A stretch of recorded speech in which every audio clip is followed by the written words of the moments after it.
Muy buenas tardes, estimados participantes, sean bienvenidos a Biloyer. Mi nombre es Henry Valdivieso. Hoy vamos a continuar con las sesiones del curso internacional de análisis económico del derecho. En esta oportunidad tenemos el gran privilegio de anunciar la presentación de la doctora Virginia Rosales, quien nos acompaña desde desde el país de España. Y la autora es profesora del Departamento de Economía Aplicada de la Universidad de Granada.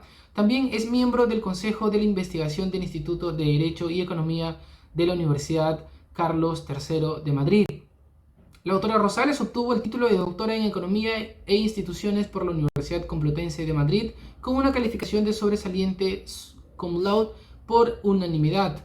Su investigación y docencia se centran en el análisis económico del derecho, las instituciones jurídicas y los sistemas judiciales. También ha participado en diversos proyectos de investigación financiados, entre otros, por el Banco Mundial, el Ministerio de Ciencia y Tecnología de España, la Agencia Española de Cooperación Internacional para el Desarrollo y los gobiernos regionales de Madrid y Andalucía.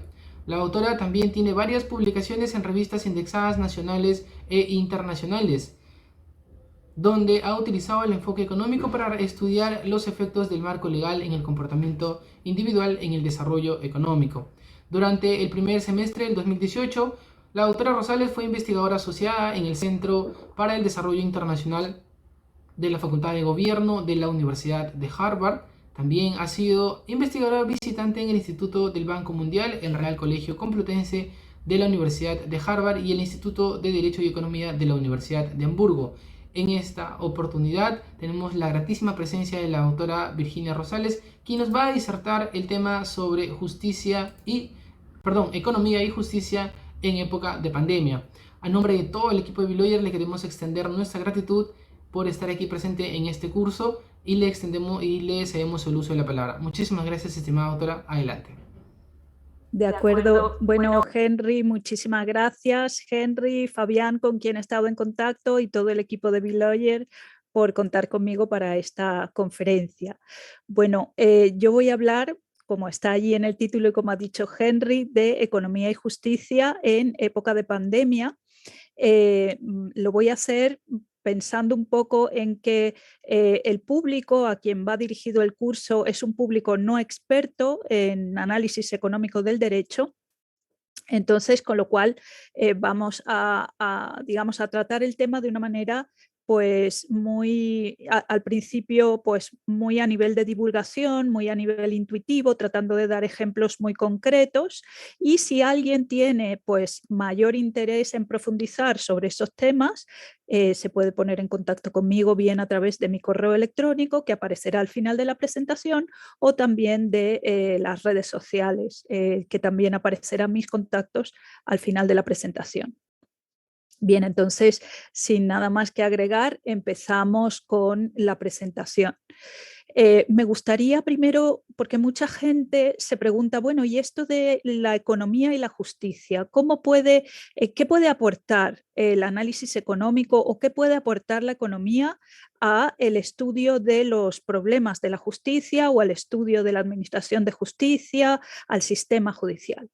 Bueno, primero, a ver un momentito que voy a poner esto aquí un poco más pequeñito. Sí. Primero, comentaros que la economía de la justicia proporciona un marco analítico para, primero, el estudio de los problemas del sistema judicial, por ejemplo, problemas relacionados con la congestión del sistema, con la duración excesiva de los procesos, con grandes tasas de litigiosidad, por ejemplo. Luego también va a aportar ese marco analítico muy sólido para el diseño de política judicial, todo lo que tenga que ver con actuaciones sobre la actividad de administrar justicia, de mejorar el desempeño judicial.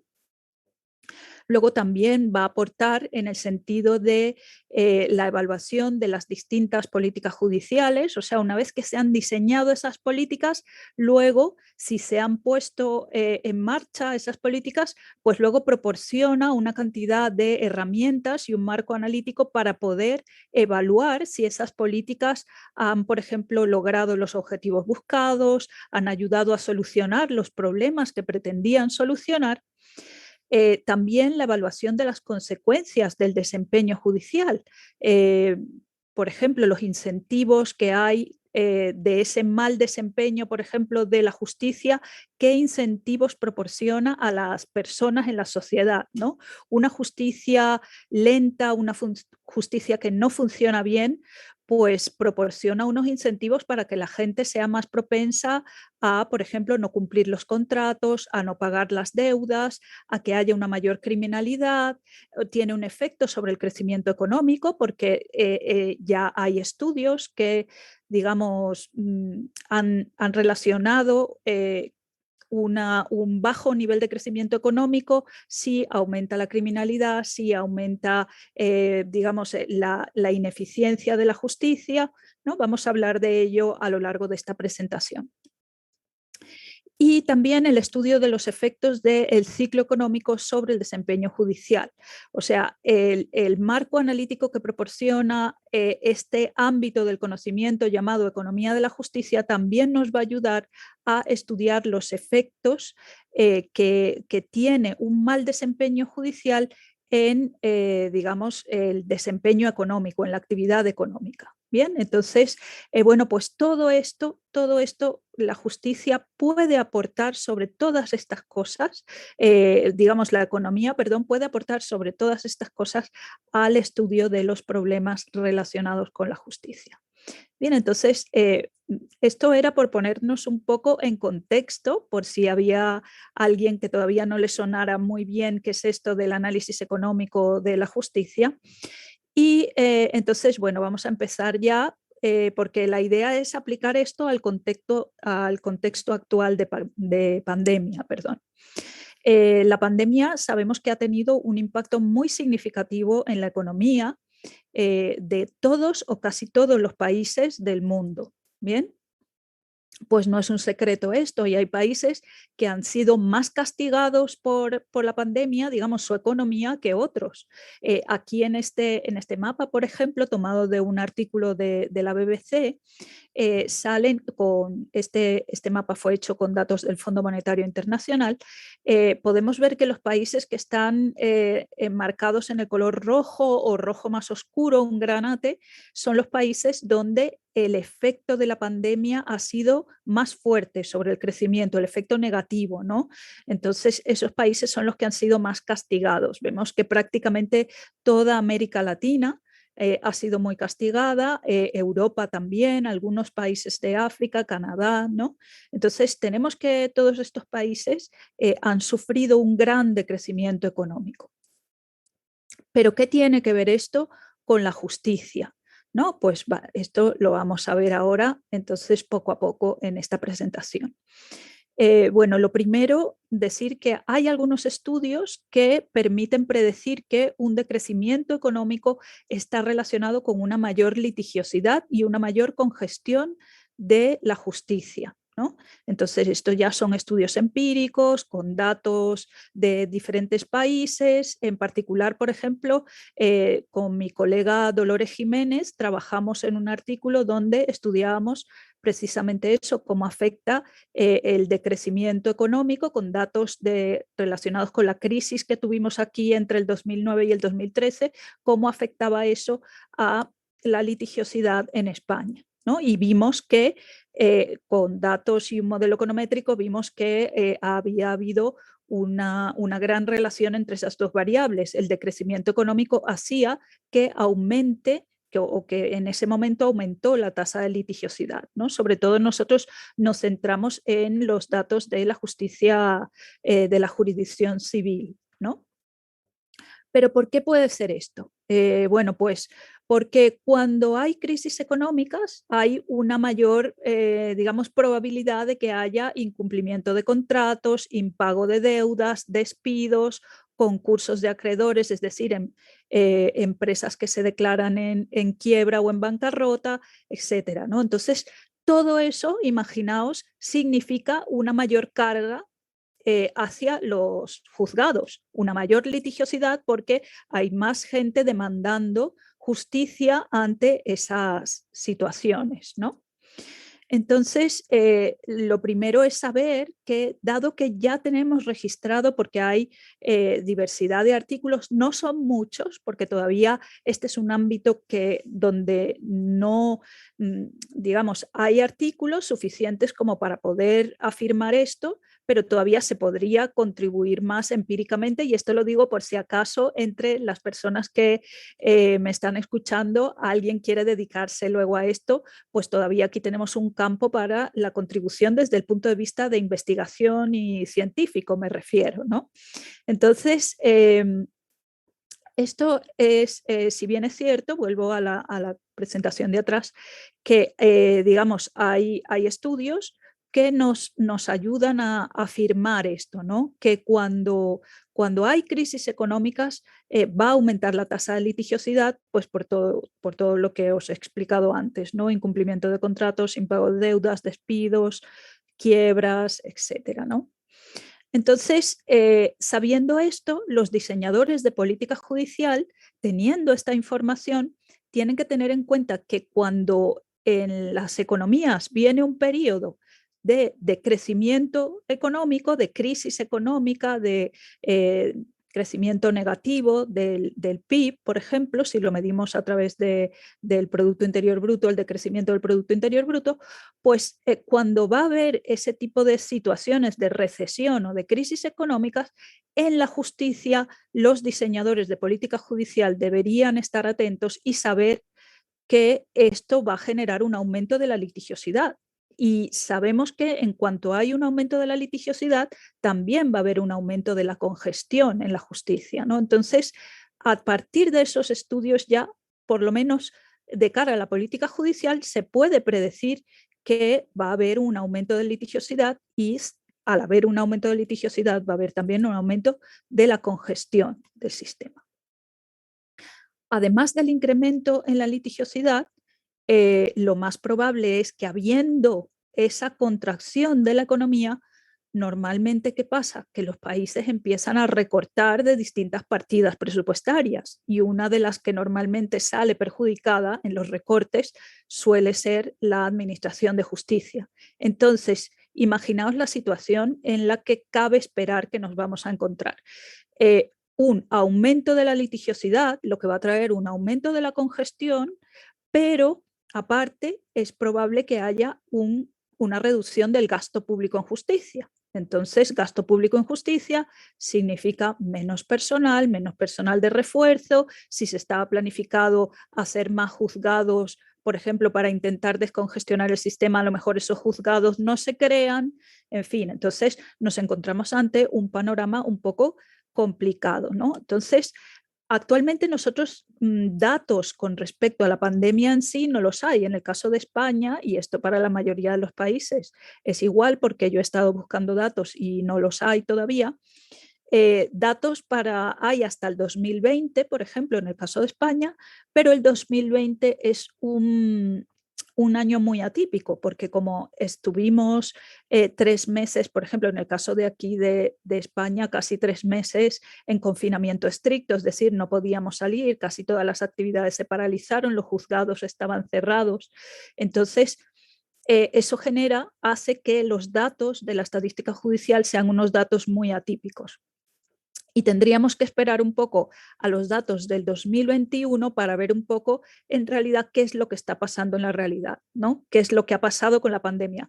Con lo cual, todo lo que yo estoy diciéndoos hasta ahora es basado en estudios que se han hecho en momentos digamos, con datos de otras crisis económicas, que fue la crisis del 2009, que duró más o menos, en el caso de España, del 2009 al 2013, ahí tuvimos, digamos, un periodo de bajón muy grande, ¿no? Del crecimiento económico. Entonces, pues basados en esos estudios o crisis que ha habido en otros países, con los casos de los otros estudios que he mencionado, pues es cómo más o menos podemos predecir o podemos pensar qué es lo que va a suceder en esta época de pandemia. Lo que sí sabemos es que la economía, digamos, de la mayoría de los países tuvo un decrecimiento muy grande, y entonces eso lo podemos asociar con lo que yo os decía de mayor tasa de litigiosidad, mayor congestión en los juzgados, Bien, y lo que os decía también, que podíamos esperar un recorte del gasto público en justicia.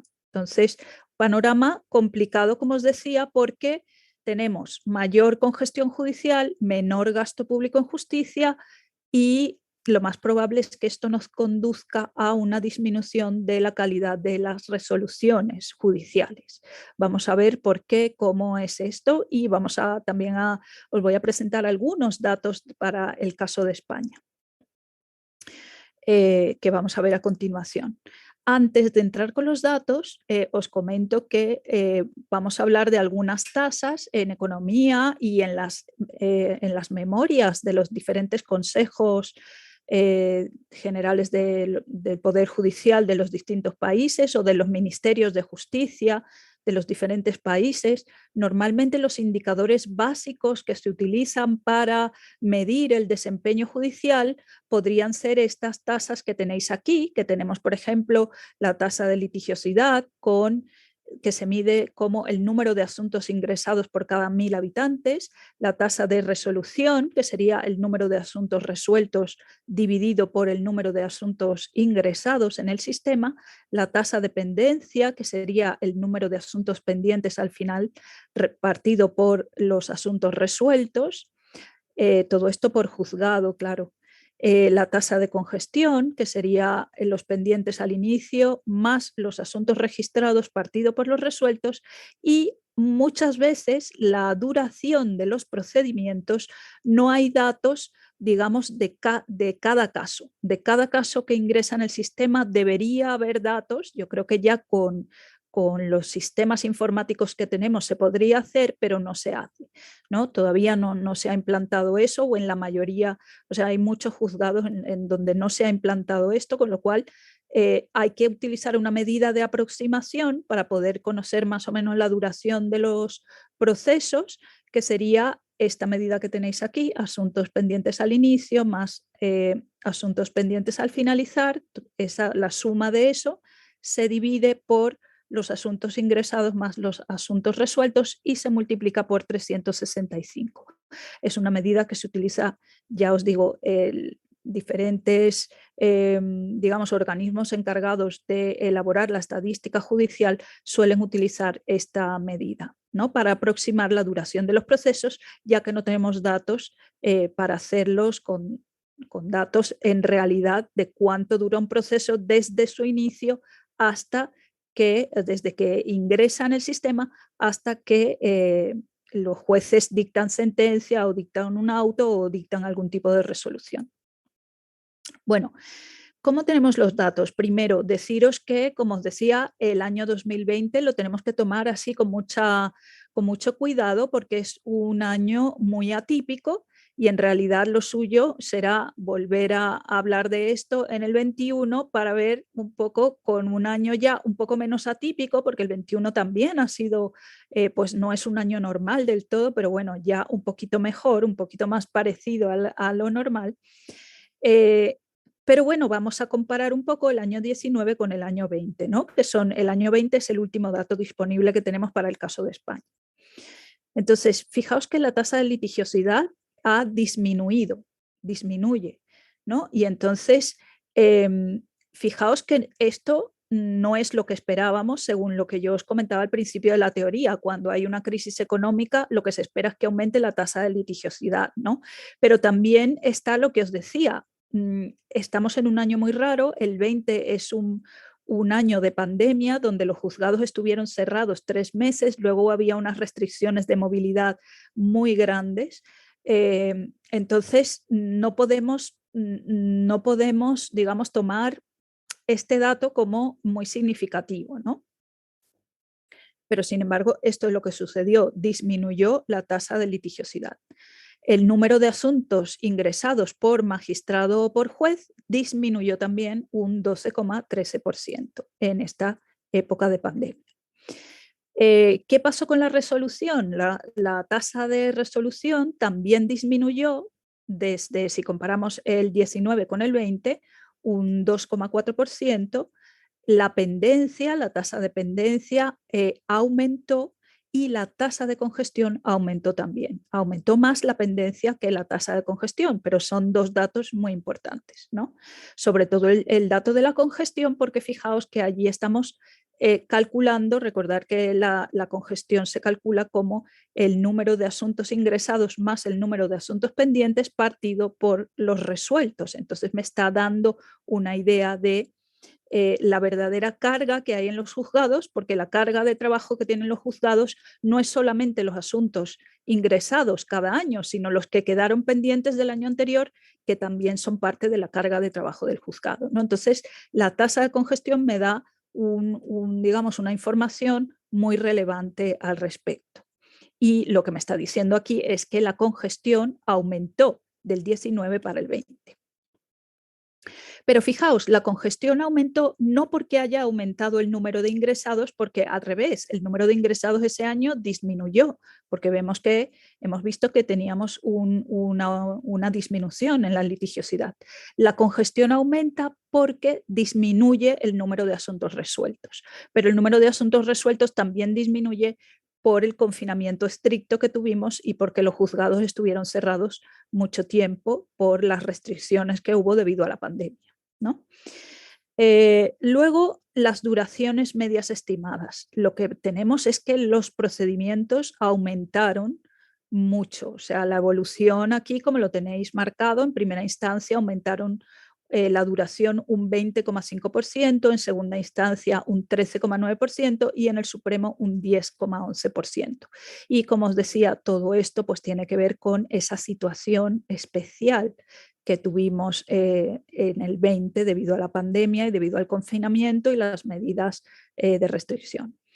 ¿Y qué pasa con la calidad? Si la aproximamos a partir de, por ejemplo, de los recursos de apelación y los recursos de casación, pues vemos, aunque no es una medida, digamos, perfecta de la calidad de las sentencias, pero bueno, es una medida que me permite aproximar, ¿no? Un poco, bueno, fijaos, ha disminuido el número de recursos de apelación y ha disminuido el número de recursos de casación, ¿no?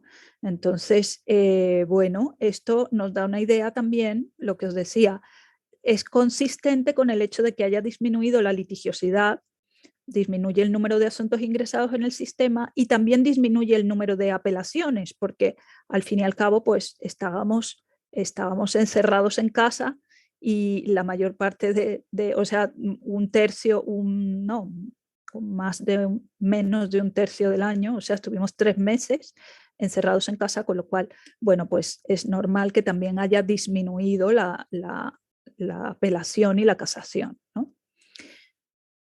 Bueno, no sé si, bueno, no, las preguntas es cierto que me ha dicho Henry que las iban a mandar por correo. Entonces vamos a seguir y si tenéis alguna pregunta, luego por correo yo contesto lo que queráis, ¿vale? Seguimos entonces esto para resolver los problemas de congestión y dependencia. ¿Qué es lo que pasa? Normalmente los diseñadores de política judicial apuestan por aumentar la productividad de los juzgados, ¿no? Y normalmente, ¿cómo se hace esto? Incorporando jueces de refuerzo en los juzgados, ¿no? Jueces que entren a reforzar la plantilla titular, digamos, si hay un juez titular, normalmente aquí en España, por ejemplo, los juzgados de primera instancia de lo civil, por poner un ejemplo, son juzgados, son órganos unipersonales, es decir, hay un solo juez por cada juzgado, ¿no? Entonces, cuando los juzgados están congestionados, lo que sucede es que suele haber políticas de refuerzo, entran jueces de refuerzo a intentar ayudar a aliviar esa congestión, ¿no? Entonces, nosotros tenemos un artículo, tengo un artículo con unos colegas míos de Valladolid, Ángel Martín y Alfonso Moral, y allí descubrimos para una muestra de datos muy grande, trabajamos con datos para casi 4.000 juzgados a lo largo de un panel de datos desde el 2004 hasta el 2017, y entonces encontramos que cuando entran a, digamos, a actuar jueces de refuerzo en los juzgados, eso hace que disminuya la calidad de las resoluciones judiciales. La calidad de las resoluciones judiciales la medimos a través de la tasa de revocación.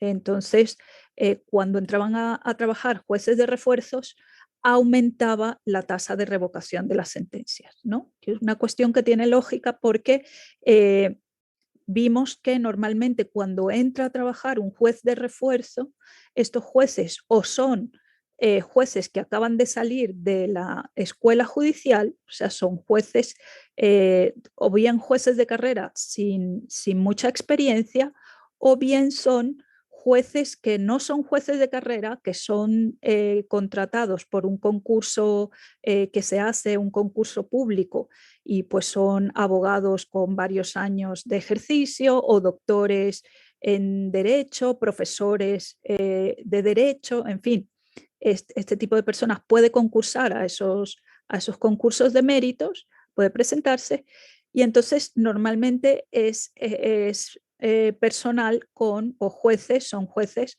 con menos experiencia que el juez titular. Ya. Entonces, eso hace que, digamos, disminuya la calidad de las resoluciones judiciales, ¿no? Encontramos eso. Entonces, cabe esperar, digamos, teniendo los resultados para ese artículo, aunque no es con datos de la pandemia, porque no teníamos, los datos del 20 no estaban disponibles, pero dados los resultados que obtuvimos ahí, cabe esperar, digamos, los diseñadores de política judicial pueden esperar que si ahora se apuesta por resolver el problema de la congestión judicial, entonces vamos a tener una disminución de la calidad de las resoluciones judiciales o un aumento de la tasa de revocaciones, ¿no? Entonces, eso es lo que en economía llamamos un trade-off, o sea, el que diseña una política pública tiene que saber que cuando apuesta por una cosa le va a costar otra, o sea, no podemos tenerlo todo, ¿no? Entonces, si decide apostar por productividad, es decir, por aliviar el problema de la congestión, eso va a tener un efecto en la calidad de las resoluciones judiciales, ¿no? Y es una cosa que los diseñadores de política judicial tendrán que tener presente de cara a, digamos, ahora, cuando tengan que enfrentarse a ver qué problemas van a resolver y cómo los van a resolver. Por último, me gustaría, digamos, comentar el hecho que, digamos, hay que tener en cuenta que la justicia también tiene otra relación con la economía, es decir, no solamente es yo utilizo el marco analítico de la economía para estudiar los problemas de la congestión, la pendencia, la calidad de las resoluciones judiciales, ¿no? Sino que esos problemas a su vez van a tener un efecto en el desempeño de la actividad económica en su conjunto, ¿no? Entonces, cuando la justicia funciona mal, eso va a tener un efecto en la economía. ¿Bien? ¿Por qué? Porque el mal desempeño de la justicia manda unas señales digamos, a los agentes económicos.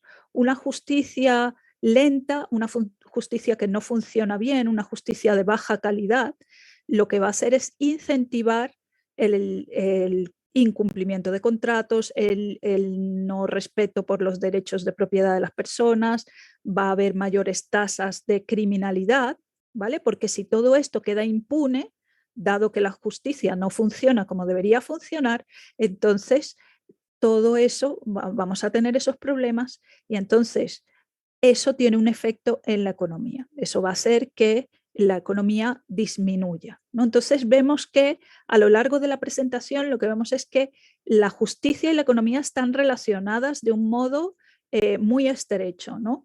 Una tiene un efecto, la economía tiene un efecto sobre la justicia y la justicia tiene un efecto sobre la economía, ¿no? Y entonces, en conclusión, a mí una de las cosas que me gustaría decir antes de ya para acabar la presentación es que, digamos, la economía puede aportar, puede ser muy útil para estudiar los problemas de la justicia y también para estudiar, digamos, un mal desempeño de la justicia, cómo va a afectar al desempeño de la economía en su conjunto, ¿no? Entonces, bueno, pues esto es todo, la presentación y bueno, tal como ha dicho Henry, si tenéis alguna pregunta, si tenéis alguna duda, pues bien me podéis contactar por correo electrónico, bien también tenéis ahí en las redes donde suelo estar. Así que, bueno, quedo a vuestra disposición. Muchísimas gracias, estimada doctora Rosales, por su presentación sobre la temática de economía y justicia en época de pandemia. Ha sido muy importante su disertación y esperamos contar con usted en futuros proyectos. Muchísimas gracias, estimada doctora. Muchísimas gracias a vosotros, Henry. Gracias. Hasta la próxima. Que tenga un excelente día, estimada doctora. Gracias.